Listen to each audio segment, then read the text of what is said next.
But at the World Cup, we saw how Germany crumbled. Problems with, in this time, Özil and Gundogan was like something political. So everybody asked about your socks, about your hair, about your beard, about everything. And this is the normal media. England against Germany, and you scored the goal. The easiest of goals. You just tap the goal in. You need to be there. So if it's not like it's a poacher's goal, yeah, exactly. In the football club, you have some guys who is more like funky guys and like to maybe smoke a shisha. So Joachim Löw had the impression that you just walked out on the team, not the stadium, right? Yeah, he was thinking about maybe, I don't know. I never asked him this. So you want him to stay? Important is that the coach stay now and he get a new chance. Why? To Russia, of all places. It's not the Bears who is walking on the street in Russia.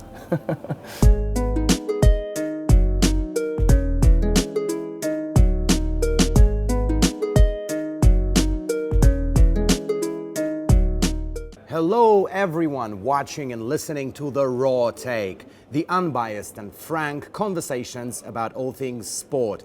And today I should probably say Guten Abend, because today we're talking about football and particularly about German football. Now, going into the World Cup last year in Russia, just about everyone thought Germany would either win it or get far. Well, we saw, you all know pretty well, Germany's complete capitulation in the World Cup, not even making it out of the group. So for a long time, I've been looking for someone representing German football to talk about the issue. And today I have the perfect guest.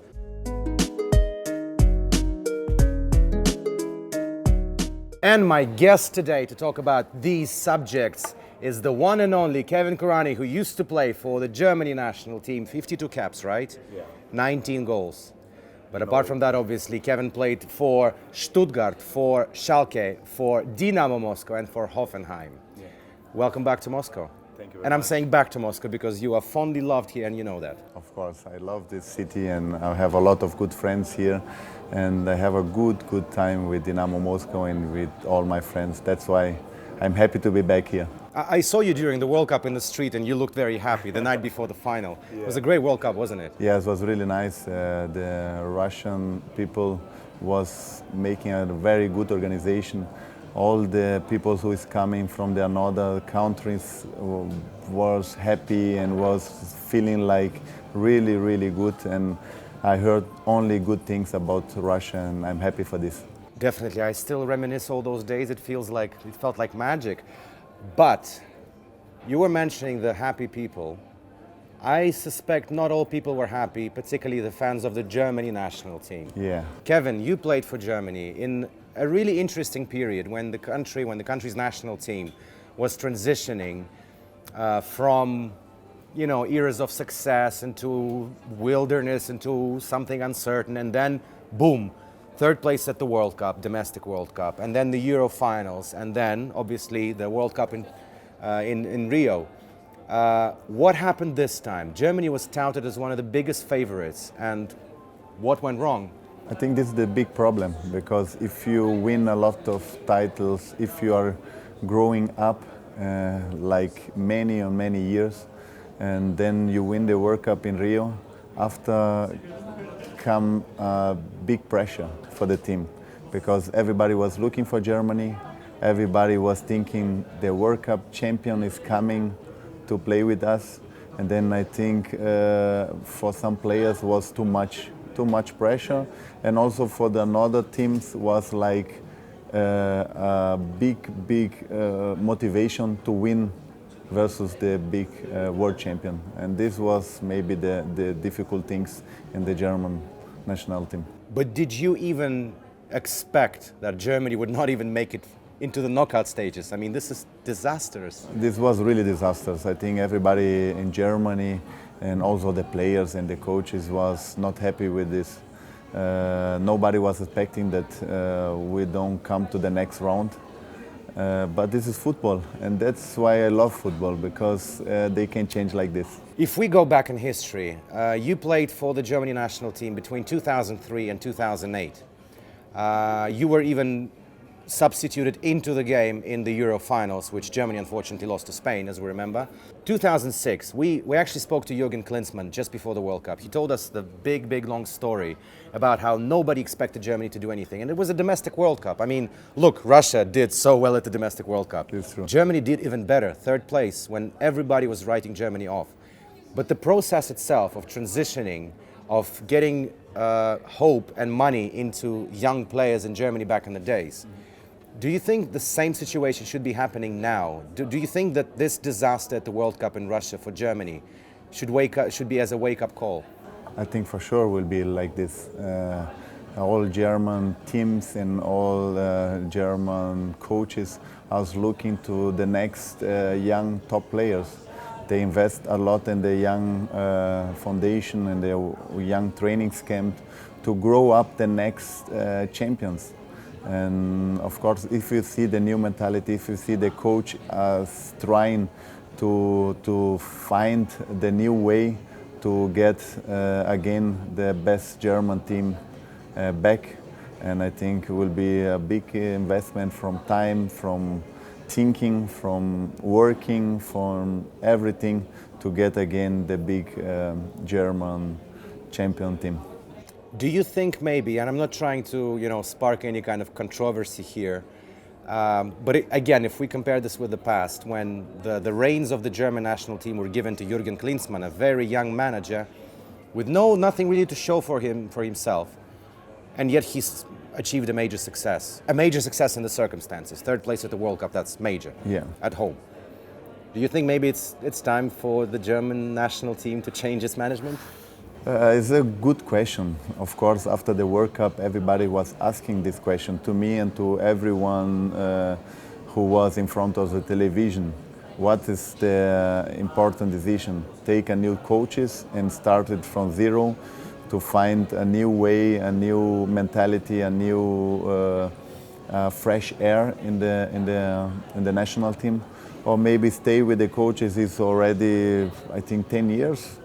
Coach, and he knows everything, and he's trying also, because he made some mistakes in the World Cup, maybe he find a new way to get the good young players back and to keep some experienced players on the team.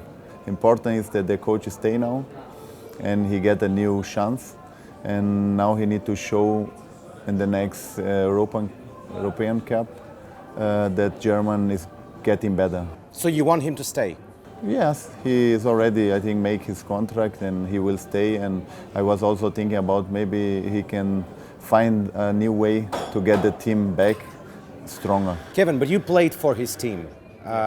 Ironically, you also quit the national team managed by him. Yeah. I'm not going to go and ask what happened. What's he like? I mean, there's not much known about Joachim Löw. He's not really a media kind of guy. He doesn't give a lot of interviews. As a manager, what's he like? Yeah, as a manager, he like technical players who is trying to make the game faster. He tried to get the ball from defense to the attack very fast to get this, big speed on the game. He's a coach who talk a lot with his team. Is he tough? He's tough, yeah. If he need to be tough, he's tough. And he have also a big important second coaches, technical coaches. He has some video analyst who is one of the best for me in the world.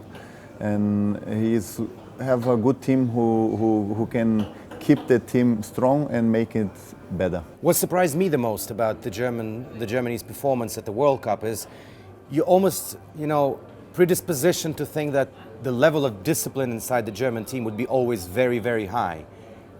But at the World Cup, we saw how Germany crumbled. Where was that discipline? What happened with it?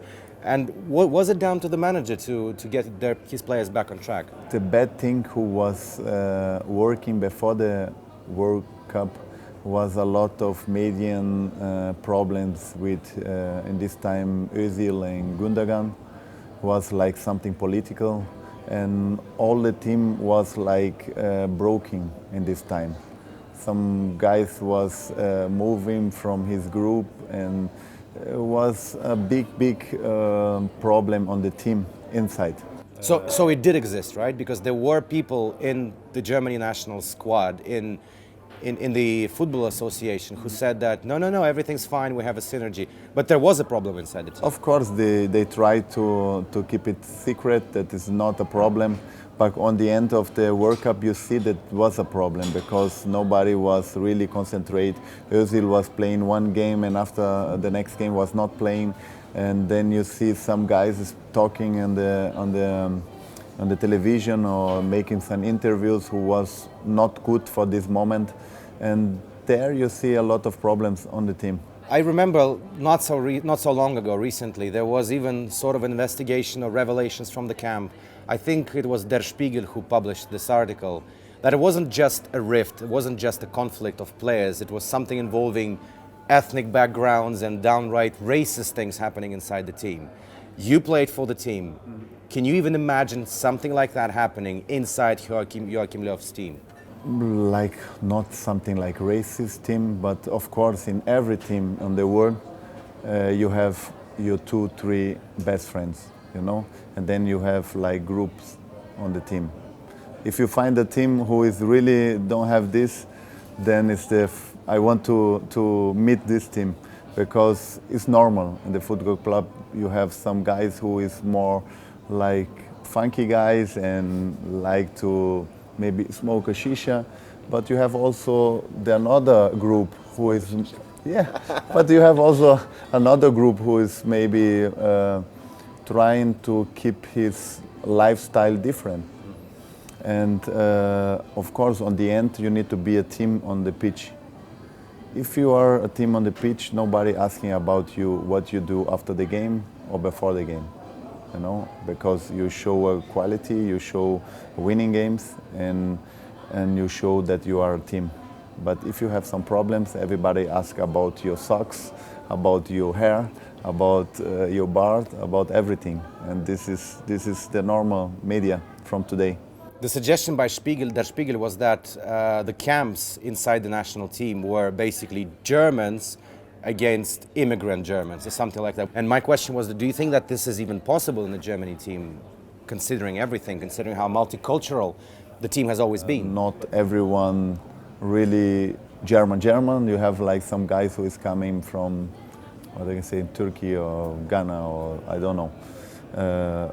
But on the end, when they win the World Cup, everybody was keeping these 2 teams or 3, I don't know, together.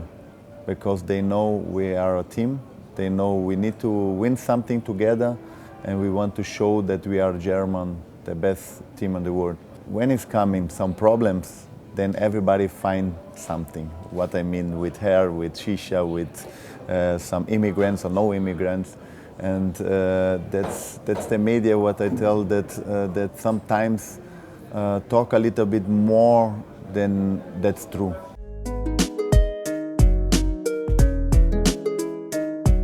Now that you mentioned it, and I want to go back a little bit to Mesut Ozil, since he was, almost singled out by the media and the fans as the bad apple in the Germany team.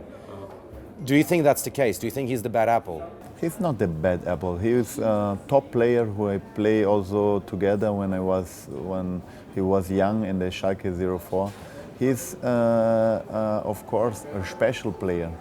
If you have his quality, if you have a player who can change the game, they need sometimes to treat him special.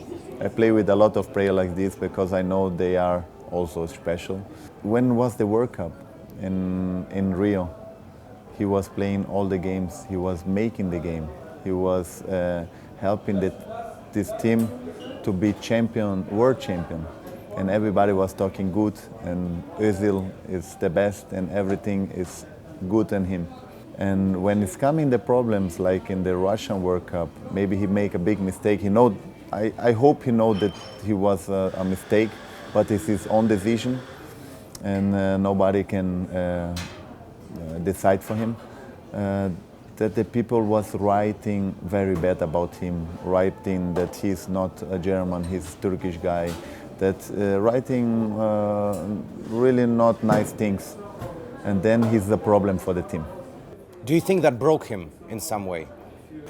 He broke him in his games, yes. I think he get... all that media pressure, I mean. Yeah, all the media pressure, of course, make it change his game, because he was not 100% on the football field, because he was losing maybe 20-30% thinking about the media, about the things who can get wrong. How do you think he can get back to playing? He needs some coaches who give him the power, who understand him, who love his game. Then he will come back with a big power. Do you think Emery is that coach? I don't know how close you watch Arsenal, but I watch Arsenal because I have a lot of players who is playing there. But I don't know how is Emery, his mentality, how he coaches the team. I think he's a good coach, because I have a lot of players who was working with him. He's very, very special with his team. But I don't know if he's the coach who can help Özil to get back to the 100%.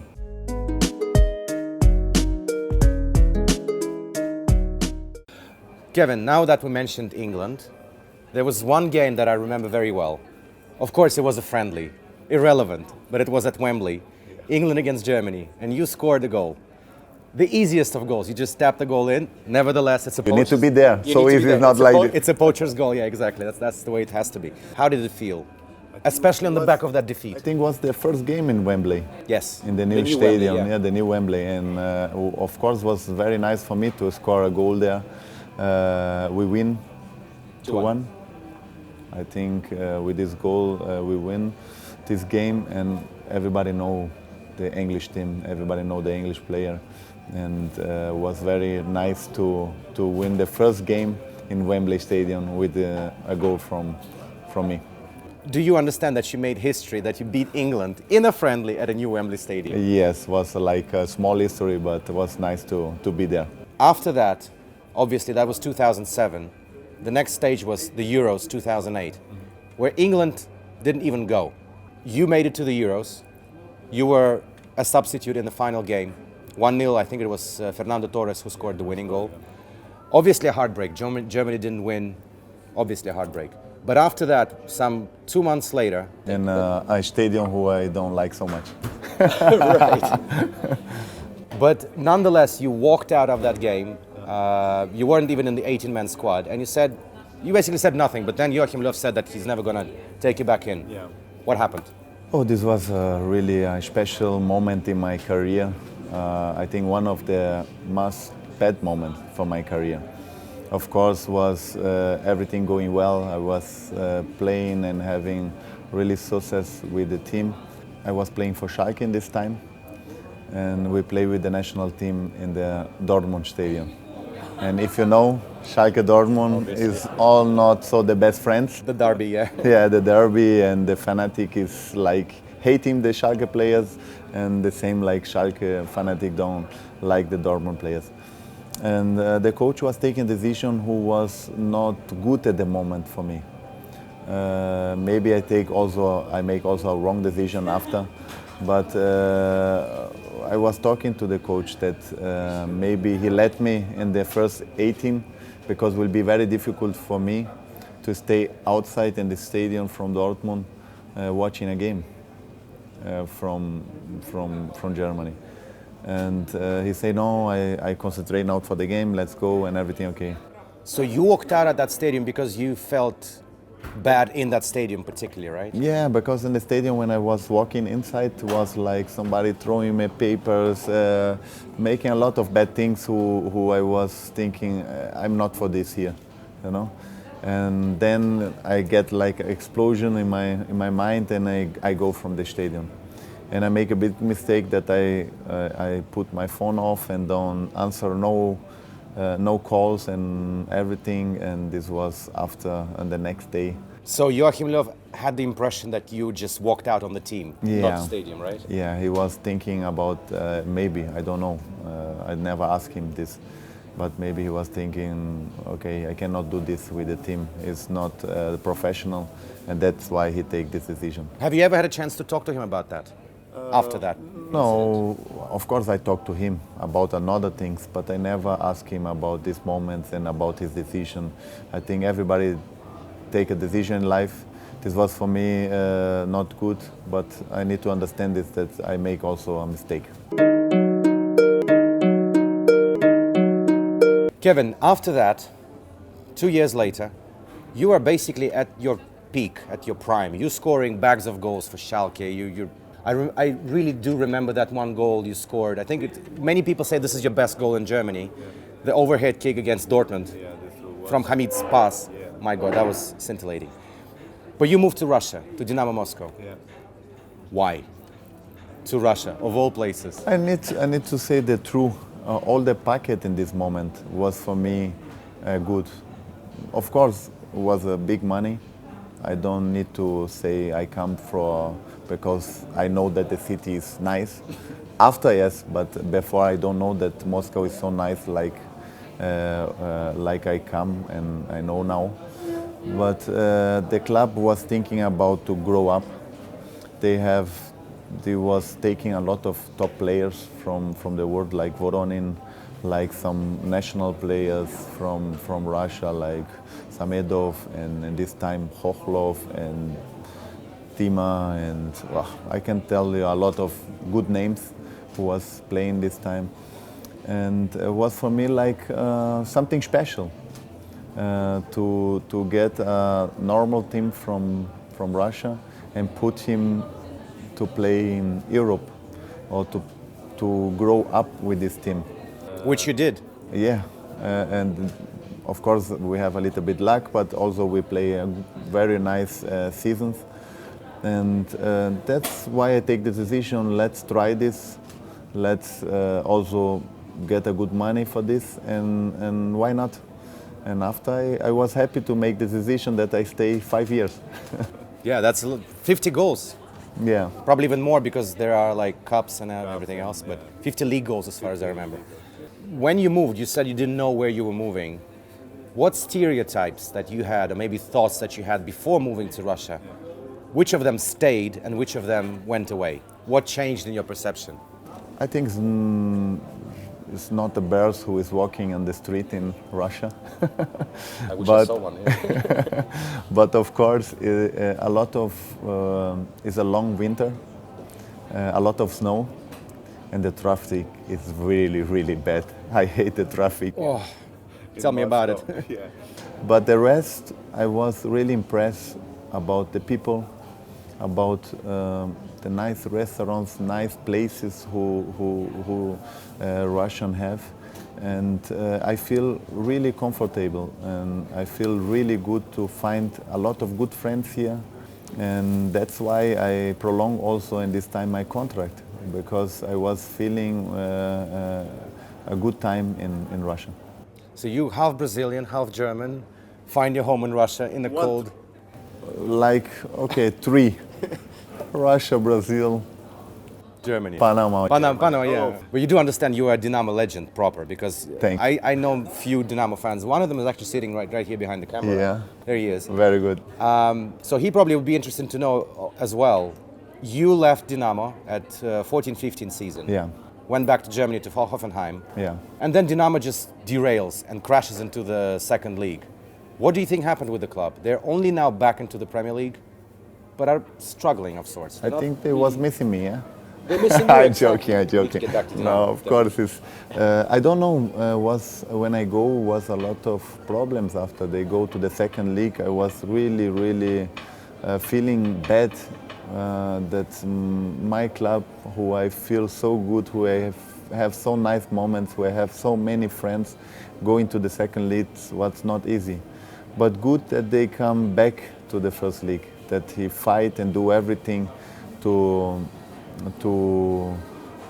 get in the Premier League again.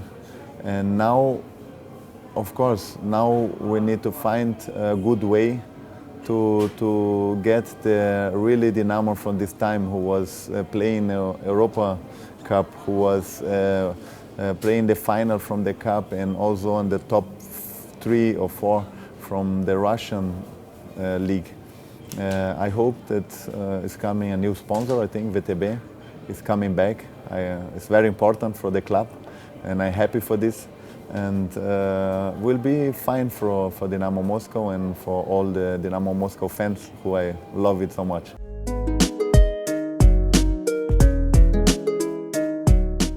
I wanted to ask you a few questions about the German managers these days. We obviously spoke about Joachim Löw. He's a great manager, won the World Cup. But there are other prominent German managers. One of them is obviously Jürgen Klopp, the manager of Liverpool. Of course. I won't hide it, I won't deny it. I'm a big Liverpool fan all my life. So Klopp is my hero right now. What do you think of him? Obviously big success in Germany. 2 Bundesligas back-to-back against Bayern Munich, the Giants. Yeah. Champions League final, lost. Another Champions League final lost last year. Now Liverpool is in the run for the trophy. I think Jürgen Klopp is one of the best coaches in the world. He was already showing the Bundesliga and in the German teams who he was working before a lot of big games and big intensive working with his club. And now he's showing that international. In Liverpool, who he have a good team, who he built a really top players, top team, who was already in the final from the Champions League. You see he's working. You see how he has like a coach, and I think the players love him because he know how the players think. He know how to work with them. Your previous team, Hoffenheim, is managed by a really interesting guy. Nagelsmann. I read an interview with him not so long ago by a colleague of mine, 31 years old, managing a team for 3rd season now, I think. Yeah. Do you think he's the future big star of German football? I can tell you yes, for sure, because I was working with him on the end of my career. I see how he is like a coach. He first talked to the team was like he's working already 20 years with professional clubs. It's unbelievable. He have a big presence. He know a lot about football. He's football maniac, you know? And he is really clever. And he knows how to push every player to get better. And if you have this in a team, you push your team to get better. And I think this is the future for the German coach in Germany. He's young. He will make one time the national team for sure.